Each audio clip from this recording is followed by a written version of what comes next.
రాష్ట్రంలో ఉన్న పాలకులు ఈరోజు జంగల్ రాజ్ అంటే ఒక భయానక వాతావరణంతో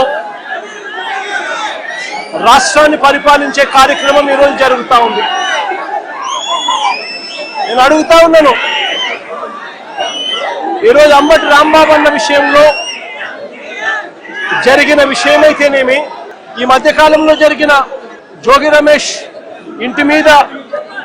దాడి విషయమైతేనేమి, విడుదల రజనీ అమ్మ మీద అటాక్ చేసిన విషయమైతేనేమి, బోళ్ళ బ్రహ్మనాయుడు అన్న మీద అటాక్ చేసిన విషయమైతేనేమి, అన్నీ కూడా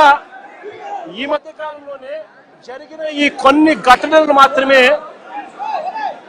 ఉటకరించినా కూడా జంగల్ రాజ్ అనేది ఏ స్థాయిలో ఉంది ఈ రాష్ట్రంలో అన్నది ఇట్టి అర్థమయ్యే విషయాలు. నేను అడుగుతా ఉన్నాను, అంబటి రాంబాబు అన్న చేసిన తప్పేమిటి అని అడుగుతా ఉన్నా,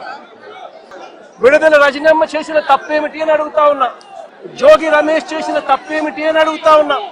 కరుణాకర్ రెడ్డి తిరుపతి భూముల కరుణాకర్ రెడ్డి చేసిన తప్పేమిటి అని అడుగుతా ఉన్నా, కాకాని గోవర్ధన్ అన్న చేసిన తప్పేమిటి అని అడుగుతా ఉన్నా, బోళ్ళ బ్రహ్మనాయుడు అన్న చేసిన తప్పేమిటి అని అడుగుతా ఉన్నా. కేవలము చంద్రబాబు నాయుడు గారు అనే వ్యక్తి గత సంవత్సరంన్నర నుంచి చంద్రబాబు నాయుడు గారు కావాలని ఉద్దేశపూర్వకంగా అబద్ధాలతో కూడిన ప్రకటనలు చేస్తూ ప్రజలను మభ్యపెట్టే కార్యక్రమం చేశాడు. తిరుపతి నెయ్యిలో భక్తుల మనోభావాలను దెబ్బతీసే విధంగా కావాలని కుట్రపూరితంగా ఆ నెయ్యిలో జంతువుల కొవ్వు ఉందని, గొడ్డు మాంసం కొవ్వు ఉందని, పంది కొవ్వు ఉందని, చేప నూనె కలిసింది అని అంటూ రకరకాలుగా చంద్రబాబు నాయుడు గారు కొడుకు, ఇదే చంద్రబాబు నాయుడు గారి పార్టీలో తనతో పాటు కలిసి ఉన్న మరో పవన్ కళ్యాణ్ అనే మరో నాయకుడు ఉద్దేశపూర్వకంగా మన వెంకటేశ్వర స్వామి ప్రతిష్టను మనమే దెబ్బతీస్తున్నాము అని చెప్పి ఏమాత్రము కూడా కనీసము